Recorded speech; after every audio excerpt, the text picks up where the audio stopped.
for joining us.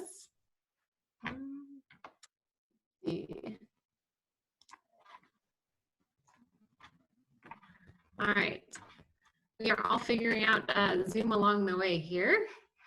And I really appreciate having Kenton with us. We are recording our Zoom meeting today, and we'll be able to post it to our economic development website. So we'll certainly send out a link to anyone who registered, and then also be able to share it out through our social media accounts so that if you didn't have time to get on at 1 o'clock today, then you can view it at your leisure.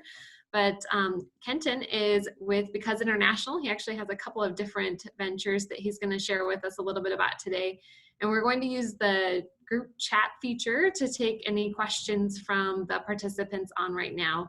And I've got kind of a list of questions here for Kenton that we're just going to do more of a conversational Zoom meeting today.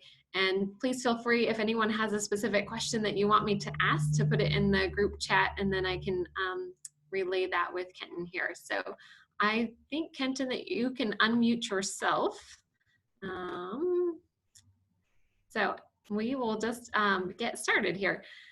Kenton, do you want to just give a little bit of background about your different businesses? I know you have both a nonprofit side and a for-profit, and just kind of a little explanation about those. Yeah, sure thing. And thanks, Beth, for this opportunity. I was feeling alone in some ways, although I know we're not.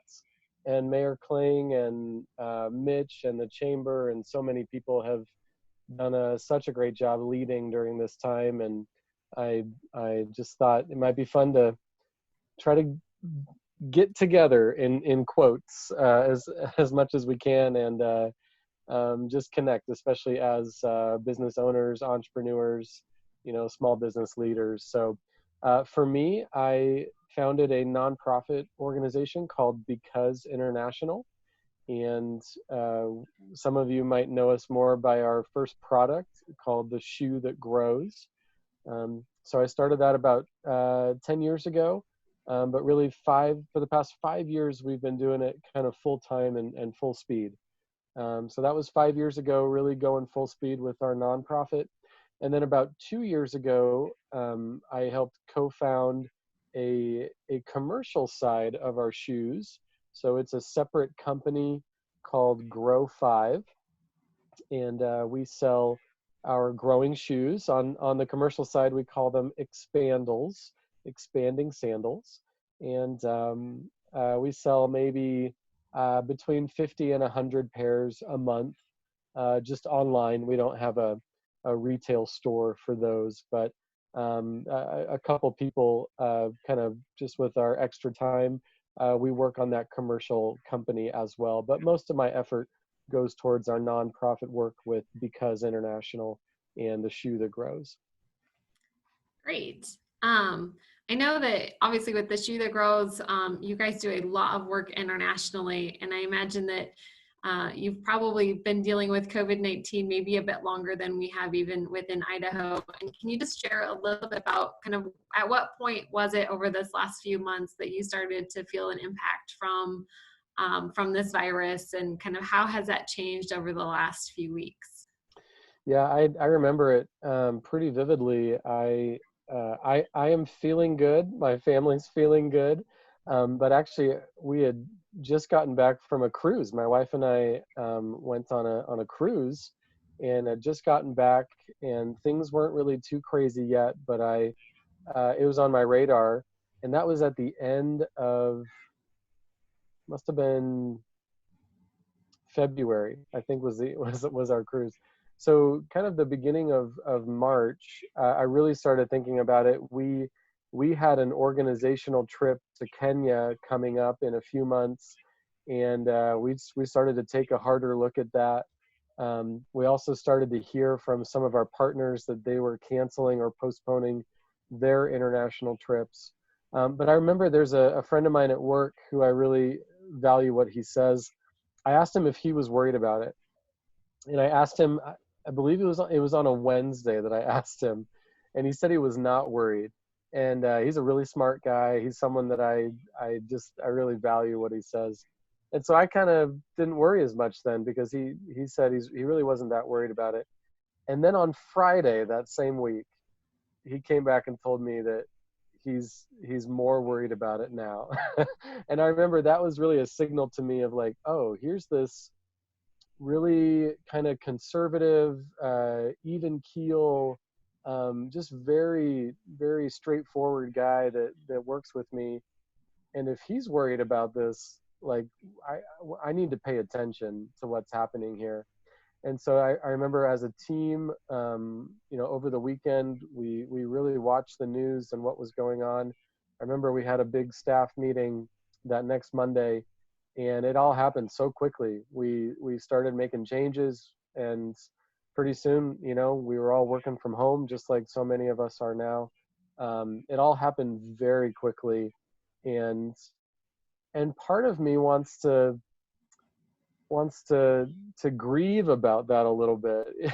Even something silly like January and February, we were hitting all of our goals. All of the numbers that we wanted to hit, we were hitting them. We were having a great start to the year, and then this happens, right? And it's like I want to start the game over, right? I want to grieve about that. I want to be frustrated with that. Like this isn't fair, right? We were doing so well, but obviously we can't. We can't just start over. We have to do what's in front of us, and so it doesn't matter what kind of year you were having up to this point. Everyone's dealing with this now, and definitely we are right in that same boat, both on the commercial side and the nonprofit side. Well, actually, let me say that differently. On the nonprofit side, our shoe sales have dropped dramatically, just because people aren't going on trips. Typically, people would purchase our shoes, and then take them on a mission trip or a humanitarian trip, and those just aren't happening right now. And so we're trying to respond and kind of change what we're doing on that side. On our commercial side, we did everything online anyway, so we haven't been hit as hard. And we're kind of getting into warmer weather, and we kind of have more of a sandal.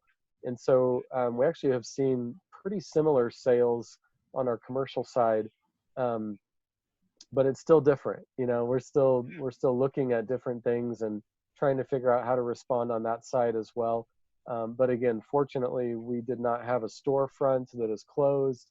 We were already doing most of our work online. You mentioned kind of that transition of going to work from home and everything. What are some of the strategies that you guys have implemented to try and cope with our current situation? Yeah, great question. And if anyone can see me or is going to watch this later, I'm in my closet at home. There's some of my clothes. These are my wife's earrings and necklaces. Our kids are home, and they love to play with dad. They love to talk to dad. So to get some privacy, I work from our master bedroom closet, and it's just different, right? Everything is different, and everyone's dealing with this for sure. I know for me, that was one big thing. Was I still need to focus. I still need to find time to really kind of laser focus in on work. At the same time, I'm trying to help out more at home too.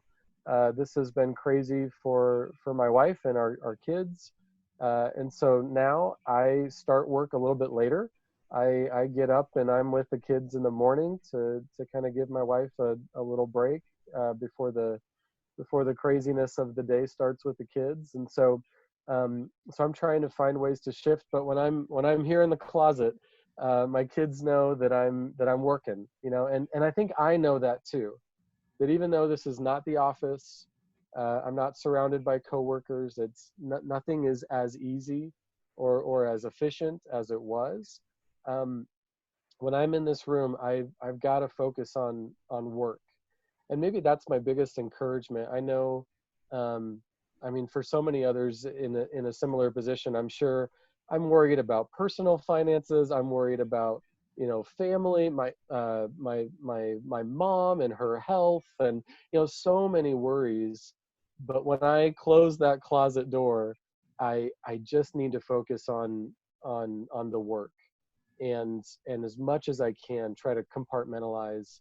Um, and there's lots of ways to do that. For me, I love email. I can never really turn off my email, but sometimes I've been putting the phone away, for a little while. I know for other people, they do. They need to turn off the email for a little bit, turn off the phone, whatever you need to do. I'm a sticky note guy. I've got my sticky notes ready to go. I needed to put myself in a position to succeed, and even from a closet, I'm trying to do that.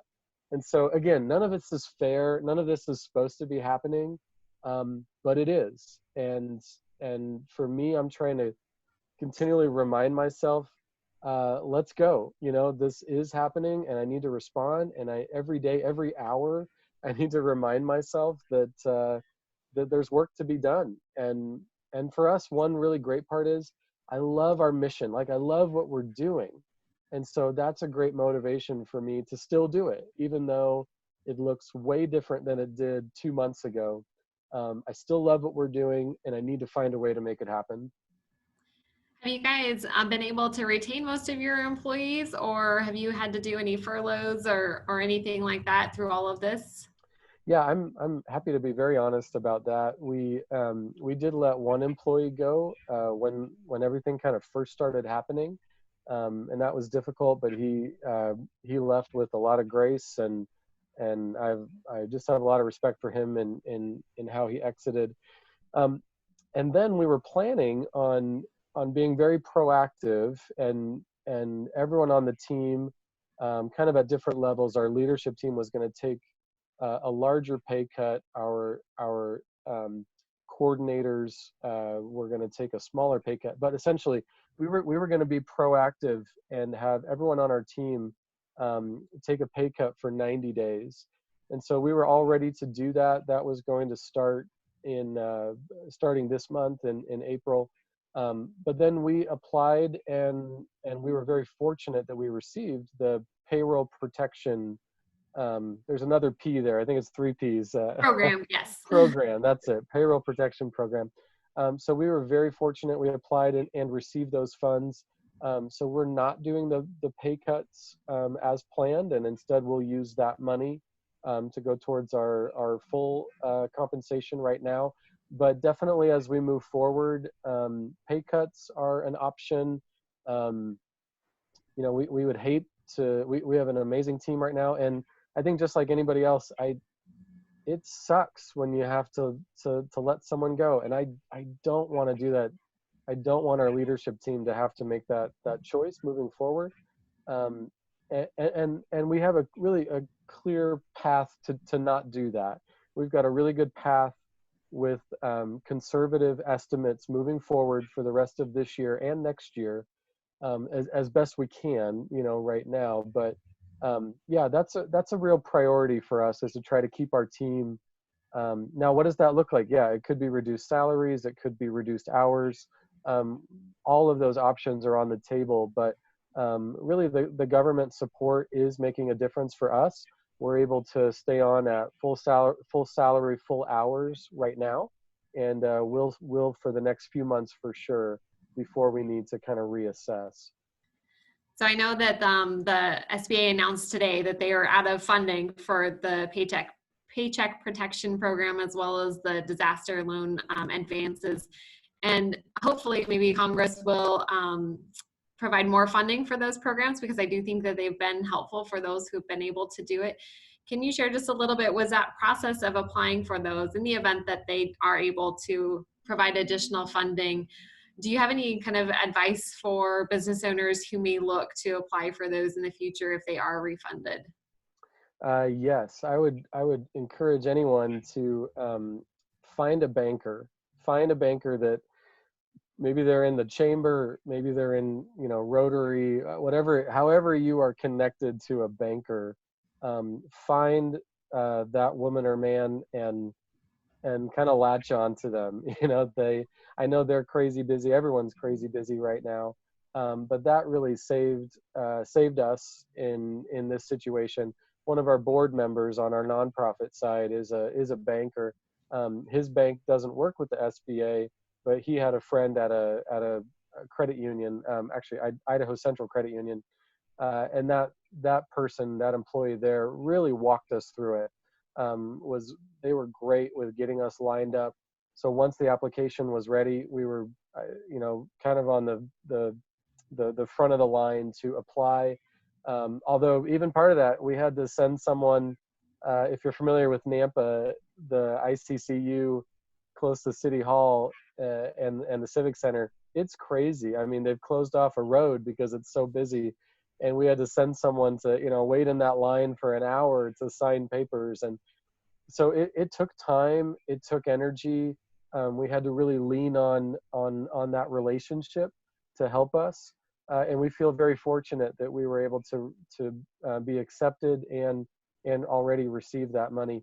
And that was as a nonprofit. I believe we still have not received a sign off on our application on our commercial side. I don't know why necessarily. We're a lot smaller on that side. That might be part of it. But whether you're a nonprofit or a for-profit business, especially the payroll protection program, which a large portion of that can be forgiven, that's a big deal. That's a really big deal. And again, I know that money stuff like that doesn't come naturally to me.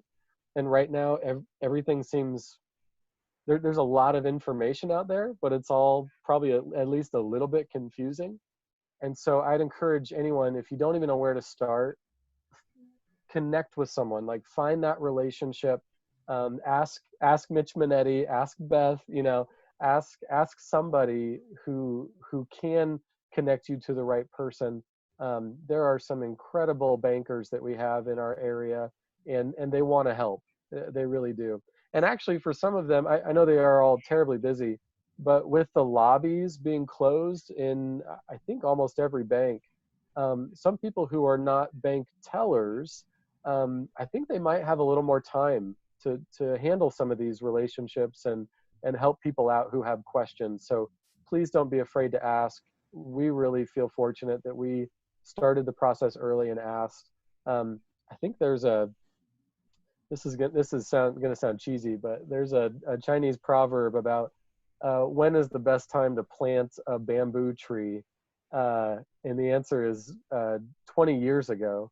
But the second best time is today, And so I think that's part of it. If you haven't applied yet, if you don't know where to start, if you haven't done anything yet, and now you're hearing that there's no more money in these programs, you still need to apply. Like, start today, apply, because when that next round of funding comes up, which I'm assuming it will probably, you'll be ready to go. So get started today, and that can really be a lifesaver for your business. I know it's been a huge lifesaver, and is going to make a huge difference these next few months for our organization. That's great. I loved it when you said this just sucks. That's been a term we've used a lot in our office. It's just, your heart breaks for our businesses, for our residents, right? It's just a terrible time. And how have you helped your staff kind of keep the morale up? I mean, it's such a hard time juggling personal responsibilities if you have kids at home, or just all of this together. How have you helped your staff kind of keep their heads up? I don't know if I have, I mean, that's part of it. I haven't seen some of them in, besides digitally, I haven't seen some of them in weeks, and that's it. This has just been so tough. And again, we don't need to feel sorry for ourselves. Well, you can feel sorry for yourself for a few minutes, but then you got to get back up, right? I mean, it's, this is so hard, and it's even hard online to tell if someone's doing well or not doing well, or this is all just so difficult. So I know a few things that we've tried. We have continued on with our normal meetings, so we still have a staff meeting on Mondays. We do a lunch and learn every Friday. We've still been doing that. We've just been doing it on Zoom, online. We still have little meetings. We try to use something visual as much as we can. So if it's something you were going to talk to somebody about, have a meeting about, instead of just calling on the cell phone, try to do a Skype or a Google Hangouts or a Zoom call. It is nice just to see each other, even if it's not the same as being there in person. And the other fun thing we kind of did, and it hasn't connected with everyone on our team, but maybe half of us use it pretty regularly. We started a Marco Polo, which is a great free app on your phone. Marco Polo, just like the swimming game in the pool, and you can do videos, and it's really fun. But essentially, we created a Marco Polo with everyone on our team, and we really just use that for like kind of the fun, shoot the breeze, water cooler kind of conversations. So we don't do anything with business on Marco Polo. We just try to have fun with it. Every day we're posting funny little things. One of our teammates started doing like a question of the day. When she would get a little tired and bored in the afternoon, she would jump on Marco Polo and ask us a question, and a few people, will respond. So it's little things like that.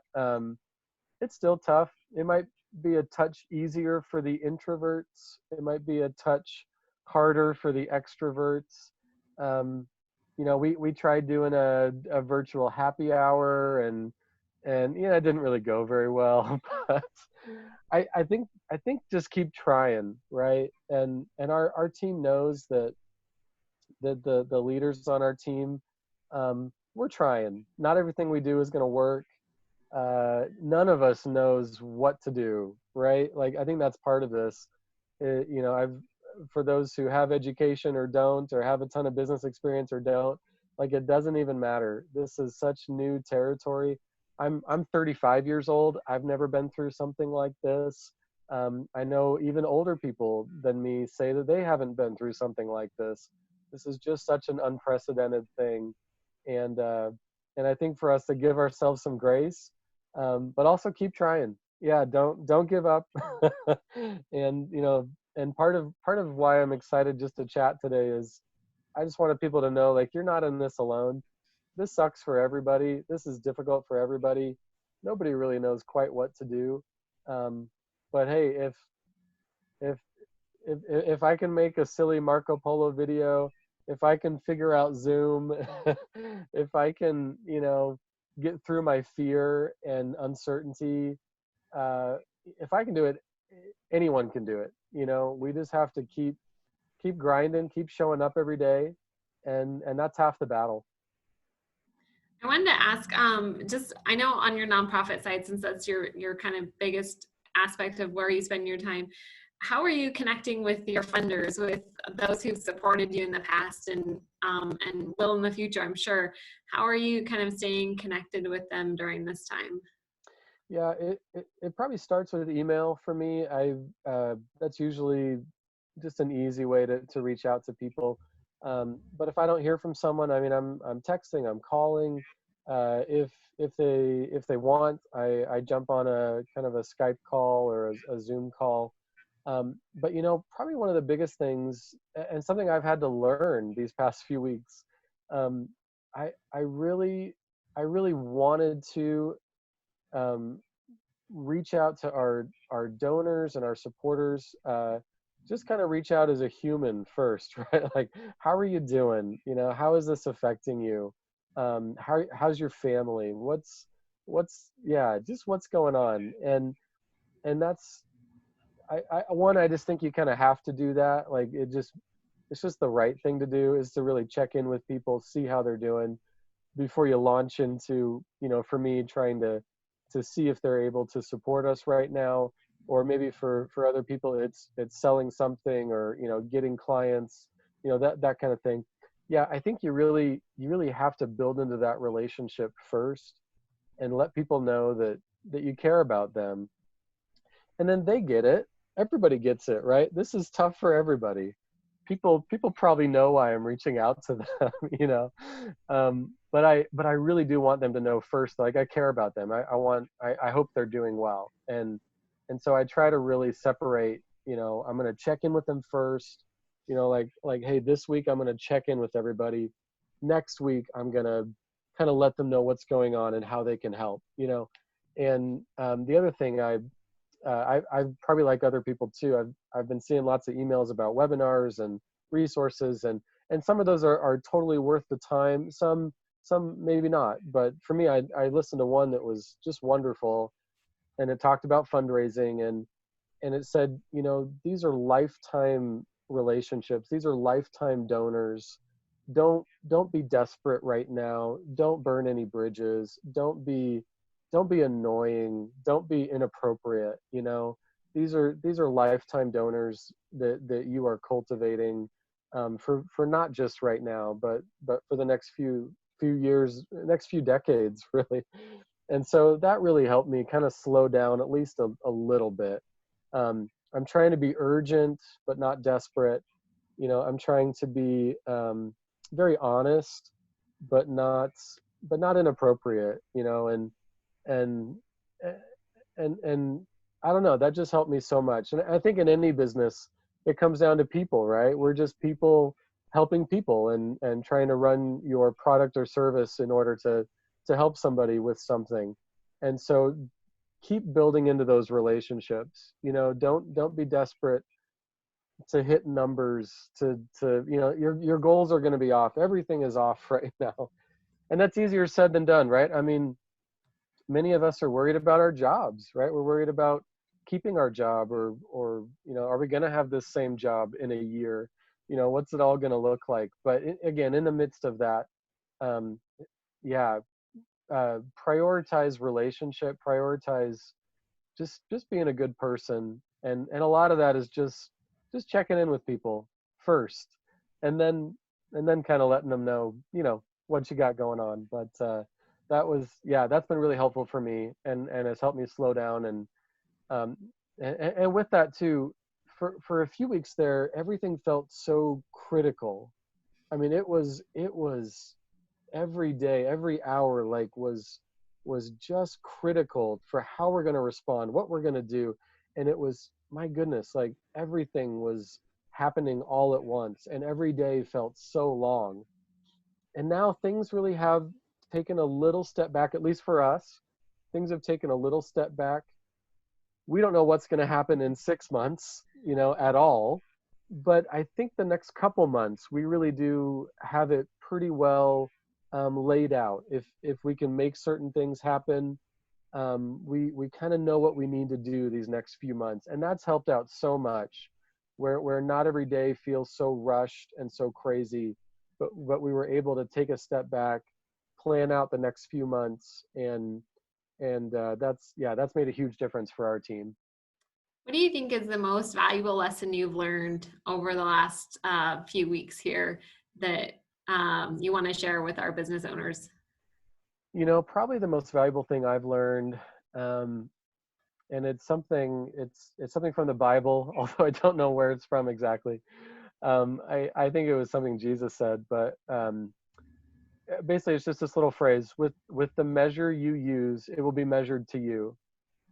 And here I am, asking people to support us, to help us, to, we're still getting shoes to kids. It looks different, but we're still doing it. We're still working with entrepreneurs around the world to help them with their businesses. Like we're still moving forward with our mission. And to do that, I ask people to help us. And so if I'm going to do that, and really hope that others can sacrifice and respond and be generous during this difficult time, I need to do that too. And so I've really tried, and not in a pat myself on the back kind of a way, but really, anytime someone has asked me for something these last few weeks, I've really tried to do it. It might not be very much, but anytime, a different nonprofit has, I've seen an email come through, or, I've seen little, Facebook posts about a restaurant or whatever that is really trying to pick up business. And even just right before this, I met a friend 6 feet away, but we went to Chapala's. We got takeout from Chapala's, and we chatted for a few minutes. Just I was in my car and he was in his car, and so it's, just doing whatever you can because I really believe that with the measure you use, it's gonna be measured to you. You know, if you want people to come support your business, even in the midst of what's going on right now, you know, how are you doing that with others? You know, if you want people to respond to your emails and phone calls and all that stuff, how are you doing that for others? You know, I as much as I can, I hope I can look back on this time, and for me and my family and for our organization, I want to remember that we tried as hard as we could to be generous, to be kind, um, to not bite off more than we can chew, you know, um, but to stretch ourselves to be good neighbors, to be good people, to be good citizens of Nampa, and to try to just help each other as much as we can. Um, I think that's all you can do at a certain point. You know, I can't force someone to say yes to donate to us. And yet in the last 2 months, I've had some of the most meaningful conversations with certain donors that even though things are difficult for them, they've still made the choice to give to us, to give above and beyond what I even asked for. Um, you know, people have blessed us so much, and it just means so much. And so again, how can I do that for others? And that's really probably the biggest thing I've learned during these last couple of months. And I hope that same spirit continues. I hope I continue with with that same spirit as we move forward. You know, some of the things happening right now, I hope they never happen again. Some of the things happening right now, though, I hope they become a little bit of a new normal for us as we move forward. And what a crazy time. And again, I hope anyone out there listening, I just hope you know what a crazy time. And I know that we can get through this together. Um, I'm not going to say everything's going to be okay, but I know we can get through this, and I know we can get through it better together. So as much as I can, I'm trying to do that, and I hope you do too. Thank you. I think that Nampa is poised to recover well because of our community and our business owners like you that are so giving of their time and talent, and just really appreciate you being willing to kind of jump on here for a few and just share your own experience and help connect and build that connection. I think one of the hardest things for me has been that lack of ability to work with our business owners directly, right? I mean, video is great, but it's not the same. So I really appreciate your willingness. Well, it's my pleasure. And again, we're not doing it perfectly by any means. We're making a ton of mistakes. We're trying to figure things out. But yeah, we're still showing up. I hope everyone keeps showing up. And if I can do anything to help out, whether it's you, Beth, or anyone listening, anyone, you know, look me up on Facebook or on our website, becauseinternational.org. All my info is there. Feel free, if I can be helpful at all to anybody, let me know. Happy to help. And yep, you're right, Beth. We've got great leaders, great people in Nampa. We're going to get through this. And yeah, it's again, I wish I could say, yep, here's when we're going to get through it. Here's what it's going to look like afterwards. You know, here's how we get through it. I don't think, at least I'm not ready to say those kinds of things yet, but I know we're going to get through it, and we'll do it together.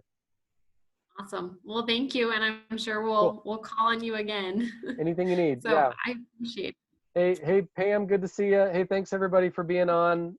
Jay and Mitch, and I saw a few others. Thanks so much, and we'll look forward to getting together hopefully at some point soon. Definitely. Thank you. Thanks, Beth. See ya. Bye.